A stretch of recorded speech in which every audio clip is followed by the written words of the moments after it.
വിട്ട് വീട്ടിലേക്ക് ഓടുമ്പോൾ വഴിനീള ചിന്തിക്കുന്നത് ഒന്നു മാത്രമാണ്: അമ്മ ഇന്ന് എന്തായിരിക്കും ഉണ്ടാക്കിയിരിക്കുന്നത്?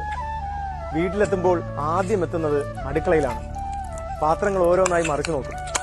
അധികം വിഭവങ്ങളൊന്നും ഉണ്ടാകില്ല, പക്ഷെ ഉള്ളതിന് എന്തൊരു രുചിയാണ്. സ്നേഹത്തിന്റെ രുചി എന്നൊക്കെ പുസ്തകങ്ങളിലൊക്കെ പറയുന്നത് ഇതായിരിക്കാം. അമ്മ വിളമ്പിത്തരുന്ന ഭക്ഷണം നല്ല വിശപ്പോടെയും രുചിയോടെയും കഴിക്കുന്നത് അമ്മ ഇങ്ങനെ നോക്കിയിരിക്കുന്ന ഒരു കാഴ്ചയുണ്ട്. എന്ത് രസമാണെന്നോ. എന്തായിരിക്കും അമ്മയുടെ അടുക്കളയ്ക്ക് ഇത്ര രുചി? സ്നേഹം തൊട്ടുകൂട്ടാനുള്ളപ്പോൾ എല്ലാത്തിനും രുചിയേറും. അതുകൊണ്ടായിരിക്കാം എല്ലാ രുചികളെയും നമ്മൾ അമ്മ രുചിയുമായി താരതമ്യം ചെയ്യുന്നു. ചിലപ്പോഴൊക്കെ അഭിനന്ദിക്കുന്നു, പലപ്പോഴും പരിഭവിക്കുന്നു. നമ്മുടെ നാവിലും തലച്ചോറിലും അത്രമാത്രം ആഴത്തിൽ പതിഞ്ഞിരിക്കുന്നു ആ രുചി. ലോകത്തിലെ ഏറ്റവും രുചിയേറിയ ഇടം അമ്മയുള്ള അടുക്കളയാണ്.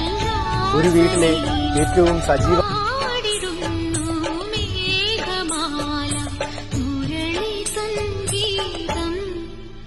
ദൂരെ